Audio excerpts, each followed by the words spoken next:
Welcome to Kids Talk Back, a Socratic discussion among sharp young minds. I am Dr. Ed Grippy, and I will be moderating today's topic on privacy. Before we get started, I will have these kids identify themselves. So please state your name, age, and bank account numbers. No, I'm only kidding about the bank account. Just your name and age will do. Hi, I'm Hallie, and I'm 14 years old. Hi, I'm Anna, and I'm 20 years old. Hi, I'm Max, and I'm 12 years old. Hi, I'm Elena, and I'm 11 years old. Hi, I'm Haven, and I'm 17 years old. Hi, I'm Emma, and I'm 17 years old. First, a bit of background before we get to it. The Bill of Rights in the U.S. Constitution has established areas of privacy for citizens. The First Amendment, privacy of beliefs. The Third Amendment, privacy of home versus government intrusion. The Fourth Amendment, privacy versus unreasonable searches. The Fifth Amendment, privacy on personal information. The Ninth Amendment is what is not held back specifically from citizens, and it shall be retained by the people. So it's basically like with the abortion, right? Privacy of the body. So we have these privacies that were there to in the Constitution to safeguard citizens against the government overreach. Yet, Edward Snowden revealed that in 2013 that the National Security Agency, the NSA, conducted mass surveillance of U.S. citizens without probable cause. The result was Congress passing the U.S. Freedom Act, but even that, Professor Bruce Schneider, who is an expert in cybersecurity expert, he is, said the law was not enough. Also, concerning is that the Bill of Rights protections do not limit corporations from surveilling us via the internet. In April 2019, Congress voted to allow the internet service providers to collect and sell their customers' browsing data. Hence, the public are seen more from that perspective as products, not citizens or consumers. So, how much privacy do you want to go and trade for the free use of the internet, for example? Anybody? So, for me personally, I've always kind of struggled with the concept of like violation of my privacy online because I've never really seen it expressed in terms of an actual consequence that would affect me personally. Because when I'm like online shopping and I see recommendations later on in my feed for like similar clothes or something like that, I don't really see that as a negative in my life. Mm-hmm. But for the first time recently, I was researching for a short story I had to write for a class. I was researching eating disorders. And a lot of that for the first time was coming up on my feed. And so what I started to see on completely different pages, on like YouTube ads and stuff like that, was ads for weight loss medication and ads for laxatives and ads for a lot of other things that were clearly targeted from my research that had been done on eating disorders. So for the first time, I actually saw how that could have a negative impact on some people on using my information. And I think that just made it a lot more realistic to me. And now I'm not so quick to, agree to give use of like cookies on a website to track what I'm actually researching and stuff, because I think targeting you if you're in a negative frame of mind is actually really detrimental. Mm-hmm. Others? Yeah, I feel like one of the things that's interesting about the whole conversation is that in some cases, like if you're registering for a Facebook account or something like that, then, excuse me, you're willingly providing your data, you're providing certain information. Mm-hmm. But a lot of it, like you think about the fact that you're providing maybe your email address or your home address, but you don't think about the fact that they collect all the information about what you're browsing and what you're looking at and who you follow. And I think that's the part that's a little bit more nefarious, because in some cases you do definitely have a choice, but in other cases, like there are things that we all use in our daily life, like we all use internet searches to get information, and for many people that's something that they depend on, like they depend on that ability to get information that way. But at the same time, they're not realizing that like that's something that is going to affect like what they see later, and it is going to like potentially reflect on them because that data is being collected and they might not even realize it. So I think that's maybe the scary part, is that we don't always realize just how much data we're giving to people. Yeah, and then kind of to piggyback off that, in the example of like Facebook and stuff, you do see that there's kind of a culture now of they do tell you these things, like the terms and agreements, but everyone always just wants to, skip that part, make their account, all that stuff. So it is interesting whether or not, really these companies are in the wrong, because they do provide you with the information, but do you think, they should provide you with, more lights and blinkers about, what would actually happen? I think in the recent case of Facebook, I think that there was some links or leaks in some business information that was pretty detrimental, and I know that they've been trying to fix that, but I think that it happens a lot with different companies too, and how much is actually their fault or them just kind of playing the game, if that makes sense. Well, they're a business, and so Yeah. the idea here, isn't it, for them to go and make as much money off of what we find interesting, and the trade-off is we'll give you, free access to many of the sites, but you're going to have to go and sacrifice some of those things that, well, in fact, the sites never forget.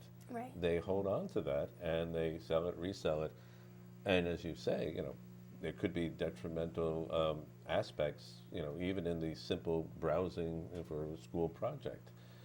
It could get a lot worse. I mean, there are people who, do sexting, and not anybody here, I'm sure, but but people go and maybe borrow things from the internet, like plagiarizing. Again, the homeschoolers don't do that, I'm sure, too. But the idea here is that we're having to trade off parts of our own lives, and it's our lives, because, we're talking about privacy here, about ourselves, the individual, in order to gain access to even those things that maybe will go and educate us or improve us. So, thoughts about that? Yeah, I think that one of the things that I've kind of compared it to in my mind when, going on the internet or starting a Facebook page for your business or to connect with potential employers and stuff like that becomes like a necessity in your life. It reminds me of like during natural disasters, when we see, like, we debate the ethics of whether it's okay for these businesses to suddenly spike the prices of like water bottles and generators and things that people need to survive this. But since they're a private business, they have every right to charge you more for it, to make it more limited for you, because it's in their own self-interest. And I think in a lot of cases, people would argue that even that isn't ethical. And I think that in the case of the internet, even though there are a lot more like private ownerships within it, I think it's still not entirely ethical to be collecting this information when the internet has become a necessity for us in a lot of ways, to be economically secure, to be socially secure in a lot of different ways, I think. But isn't it a bargain? You're getting something for free. Well, we're also giving them our attention, because they wouldn't be a successful business without us. So I think that one way of looking at it is by being consumers that they're able to target is already giving them something. And by exchanging that, I think we're already kind of fulfilling our end of the transaction.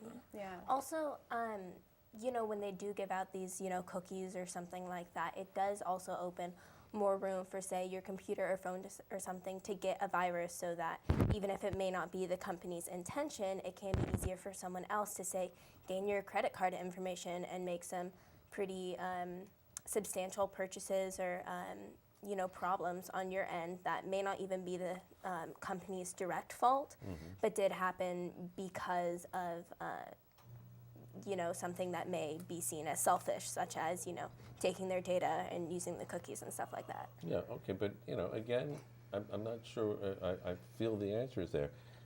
Isn't it a bargain, a contract? They actually do have it, you've all read all the words in that, right? Of course. Of course not. So yeah, the idea is it's a kind of a contract. We will go and give you these wonderful, pictures of cats, laying down in the street. This is something I just saw on Facebook just the other day. And you give us what we want to take from you. But even if it is a contract and a deal, doesn't mean that it's necessarily a good or fair contract or deal, if that makes sense. Like, just because we agree to it, even if it is, our fault for agreeing to it because we don't read it, doesn't necessarily mean that, as Haven was saying, it's ethical to even put that out there. Of course, I do understand the other side saying that this is a business and they want to make as much money as they want and get as much attention as they want. And I think that's where you get the real meat of the debate for this privacy issue. Yeah. There's other aspects, but, should then government step in and actually regulate, Facebook or Google, or I know I'm probably sounding too old here, but, sites like that, Reddit or whatever, or is that too much? Is that like an invasion of corporate privacy, which we don't want, as I read off at the beginning. We seem to, at least our Constitution says we want to go and protect our privacy as much as possible. And we get upset when the government, like the NSA, goes and trolled maybe even your stuff. But now, should we be concerned about the government doing that to businesses, or should we be encouraging more of that to protect the individual? Well, I think there's a certain level of personal responsibility as consumers, like what Hallie was saying about viruses. Like, you can get antivirus software to protect yourself. So there's a certain level of personal responsibility, like reading the cookie terms and agreements. But also there's a lot of misinformation. Not everyone is educated about the actual problems out there and risks. Yeah. I completely agree, if I could just really quickly. Yeah. I think that one of the issues with me to the alternative, government regulation of these corporate businesses, is that, not to go off the deep end, but I think in a lot of ways the government itself is run like a business. And to assume that our information is safer in their hands than it is in a corporation whose survival is kind of reliant on keeping its consumer base happy, I think isn't entirely sound. I mean, there was that case with the NSA too, where the government was looking at people's proved information. not to be trustworthy in our point of view. So I think that's where the point about personal responsibility comes in, and on holding ourselves just as accountable for falling into this kind of coercive relationship. Yeah, but I'm just thinking, being personally responsible to go and have to go and spend your own money to protect against something that you're afraid the government shouldn't be doing, and the corporations are not looking at you or me as their buddies. They're looking at us as money sources. Okay, and they're not wanting to go and cut back on this. Again, if they want to go and draw out as much profit as they can. So it sounds like we have to kind of, I can't say man up anymore, person up, and then start to really protect ourselves. But that all of a sudden starts to cost us more than what we pay for our access, if we pay at all. Yeah, I think it's really interesting when we do talk about, the government interfering with this stuff, because seeing how the internet is a fairly new system, in the grand scheme of things, our country really doesn't have that much precedent to really deal with this, and I think that's what's really interesting. And I think if you're looking from the government's point of view, I think that the government itself can actually get hurt by, say, fake news that's put out onto these internets. So it may be in the government's best interest, not necessarily its people, but if you are looking at it, as Haven said, kind of in this business way, I think it could be, say, in their best interest.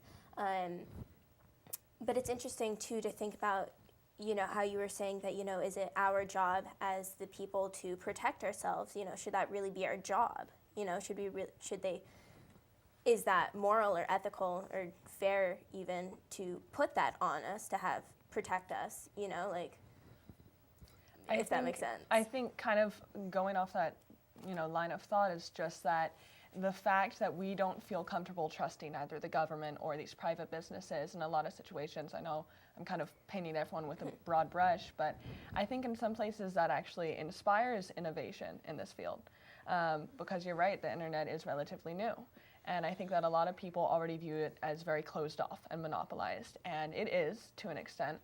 But I think that assuming that we can't find a solution or alternatives aren't feasible, I think is kind of already cutting ourselves off before we can really pursue a solution ourselves. And I think being unhappy with the current state of things is a great way to continue to find ways to develop the internet in a way that's safe for us. Well, in Europe, they tend to trust government more and worry about the corporations more. And we can see that because recently Google, was fined a huge amount of money for an attempt to monopolize, and they do tend to do that. I don't know, has anybody really used Bing? Sorry. No. So, yeah, see, okay. Well, where do you always go? You go to Google? Yeah, Why? because Google's a lot bigger, and most people really haven't heard of Bing. I've heard of Bing, but not really. Google's a lot bigger, so people normally tend to use Google. The first thing when you go up into Google Chrome is Google Chrome, so use that as your main search bar. You don't go to Bing or Foxfire. Okay, well, that means that there seems to be a monopoly, which, even though we were just saying that the government could go and get in the way of private enterprise, so can monopoly. So, there seems to be a need for a balance. But let's get back to the idea that, because again, it's our privacy we're talking about. And if you have in the Bill of Rights, in all those areas, in the various amendments, protecting us against government intrusion, should we not have some sort of firewall against, the intrusion by corporations? Instead of it being a big brother, it's a lot of little big brothers. So I mean, you are the youngest of the group. How do you use the internet? I like Google. I search it up because it's most commonly used, and you don't really search. It's kind of strange when you go against everybody else, so it's kind of more to blend in with people. Because honestly, I've never really seen Bang. I don't really realize what it's like. But personally, I think going back to the idea of, is it the app's problem to protect your information or yours? It's halfway. You need to make sure that the data or information you're posting is not purposely giving away anything that you don't want to give away, but it's also where you're posting it, their responsibility to make sure it's safe and not sold or used in ways that you did not want it to be used, because sometimes you can be manipulative like that, and that's overall, I think it's unfair. So it's a halfway mark. You need to meet halfway. Okay, but you made a good point. But the idea that how are you going to be sure? I mean, how many of you, get on the computer and say, okay, I'm going to check these people out to make sure that they're not overusing my stuff, my data. Right. And I mean, we're human beings, and you guys are a little too young, but you're dating. I'm not talking about anything nefarious or inappropriate, but if somebody sends you a nice little note, that gets sucked up into the vortex in there too, and there could be some times where maybe you get upset at your school, and you can get upset maybe at the government, and well, that all gets put there. And now we have an issue of that. Could it be used against you? I mean, right now, President Trump's lawyer, Mr. Cohen, is now going to get 3 years. Now, he was not exactly behaving himself, but he is caught because of all the things that he just put onto the internet, and they were able to go and claw back. Well, I was going to say it links back to politics a lot of the times. And I think that we have to keep in mind that them holding this information sometimes isn't always a bad thing. We've seen that we can hold, public figures more accountable for the actions that they've taken. We can hold it's been used in cases of sexual harassment or assault to, confirm dates and times, or whether something was actually said online to make someone uncomfortable. So I think in a lot of ways it actually definitely is a beneficial aspect, and that's why this isn't a completely one-sided argument against privacy. That's a good thing, but now, just let me go and ask you a personal question. Do you want me to read your love, text to your friend? I think that most people would expect me personally to say no, but I'm a very open person. So I'm actually, I put a lot of things out there because I'm familiar with, I choose to, I don't know, open myself up personally. Right. But I still understand, of course, there are some things that I don't want everyone reading or everyone knowing about, Right, you know. right. But I think to that extent, all of that information isn't really being distributed, right? don't know that. Because, well, we don't know that, but we don't know that, for example, the information that a company is most likely to use or put forward is information that poses a threat to someone or something, even that's themselves, or something meaningful, because no one cares about reading what I thought about the weather that day, or who I thought looked cute, or who was annoying me in class that day, you know? So I think it has to be meaningful and significant information to really hold weight in their database. And that might be naive, But but no, it might be, no, I won't say naive, but it might be young. The idea here is that you even caught on to one of the problems in that when you went to do your school project, they were starting to feed you stuff. Yeah. Well, in addition, you know, these sites would also feed you as they think you might think about not only products, but politics.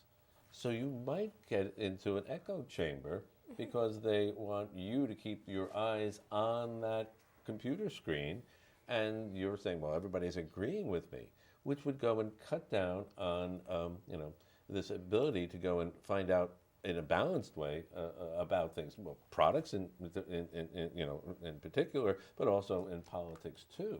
Yeah. I mean, you know, several of you are homeschooled, and you know, one of the jokes at the beginning is like, well, do you get to know anybody? And you know, if in fact what happens with the, you know, closing down of your mind by them almost like prying, yeah, I'm getting a little bit of bias here, but prying into who you are without your full consent to go and narrow down your internet world, wouldn't you go and find that as to be an issue? Yeah, I feel like one of the things that is a little bit scary about some of the information is that a lot of it we're putting out there consensually. Like if we are having conversations over a text service or if we're posting things on social media, often we understand that that can have a wide audience, like that employers might look at that, or that even the government might see it, the company might see it, but we know that usually when we're putting information out there, and it kind of depends on the person. But I think what's scary when you look at like web browsers and programs like that is that I think often they do become kind of an echo chamber, like what you put in is also what you get out often, and once that starts to happen, I think people don't necessarily realize that it's happening. Because I think one of the problems is that, like, you don't have to sign something or agree that you're giving something away just to search something in Google. But it doesn't say, like, we will filter your results and start to give you what you want. And a lot of us know that this happens now because it's become widespread. But that's not one of the things that they market as something that they have as part of their company. So I think that's one of the things that's a little bit scary is that like Facebook sells our data, but they don't tell us up front that they do. Like it's in the fine print, but they know no one reads the fine print, and that's one of the things that's a little bit scary, I think. Yeah, I think they do definitely lure their consumers into this false sense of security, which we've talked about, is that, you know, right now it's legal, probably a smart business model for them to do, but then there comes the line that, are we really going to let that be an excuse for something that can actually be pretty hurtful to people? Like Haven was saying, you know, if you're put into, you know, this echo chamber of, say, like an eating disorder, that can be really harmful to someone personally. And I think, yeah, it can be really harmful that, and it's not necessarily an excuse to just say they're being a good business for it. yeah. I think the political echo chamber is actually one of my biggest problems with especially Facebook. Because I've seen it and I've seen how it influences a lot of people, and I think it's actually contributed a lot to this concept of fake news, you know, and people getting very angry at the media for it, like journalists and CNN and Fox News, and because that's what they're seeing. They're seeing these very polarized or biased opinions because it's actually the social media that's targeting them in this way, but I find that blame kind of misplaced. But in that way, I think we have to go back to actually what Emma said initially about where personal responsibility kicks in, because I do believe that the best way to combat things like fake news or these echo chambers that these social media, you know, corporations are putting you in is recognizing the fact that you're in them. Because even if, say, Facebook is specifically targeting you with one certain political agenda, I would encourage you to go to a completely different site and actually research the issue. And I know that that puts a lot of responsibility on the individual, and it doesn't seem realistic because we're lazy by nature. But I think that we have to start recognizing that and can't just accept the fact that we don't want to do the work, you know. Well, critical thinking does require that, and speak for yourself about being lazy. But I'm kidding. But the idea again is that, I'm not sure you did see in the 2016 election, the Russians, gave a whole bunch of trolling stuff that looked like real information, which wasn't rather. And I know that I had just recently, on Facebook, shared something, and then somebody said, wait, that was not the case. It's false. And I went, oh my God, I had to apologize to anybody, who I was communicating with. So even though one could be aware, but you'd have to be aware of also what you're not aware of. Now, how do you do that? So what happened today is that, I think Facebook has just kind of they were announced the voluntary clawback of their unbridled data collection. Well, why? Because the government was going to do it for them. So there's a nice role in doing that. But again, we have to therefore be careful about what we want to share. And any last thoughts? We got about 2 minutes left. I was going to say, piggybacking off of what Haven said, a lot of young kids I know, especially in my grade, they are addicted to social media, even 7th and 8th grade. And she was saying how you need to be aware of what you're posting and that it's going to be collected, but there really aren't. And so the problem with having them on social media is they're getting their data collected, but they're completely unaware or uncautious of what they're posting. And so that is a big problem with social media that I recognize. And the data that they're collecting could come back and it would be very bad for them. So one of the problems of having them collect all of it and being an echo chamber is that you don't really sometimes care or know what you're posting. And sometimes I'm on YouTube and you see these ads, and I used to do them. They ask you, what have you seen advertised? And I used to answer them because I didn't really care.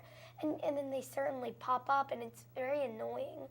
And so that's how I noticed how directly it is involved with your and how YouTube amount, and how you should be so cautious with what you're doing. And it's so difficult now, being so caring and so cautious. So that's what I find troubled with this. And I think one last word. Yeah, I agree. Like, people are so unconscious of what they post on social media or what pictures. Like, I think even the assistant governor of Virginia, he's regretting what he did and the pictures he took. Right. 30 years ago, and it's coming back to haunt him. That's right. And also our Amazon Echoes and our smart home devices.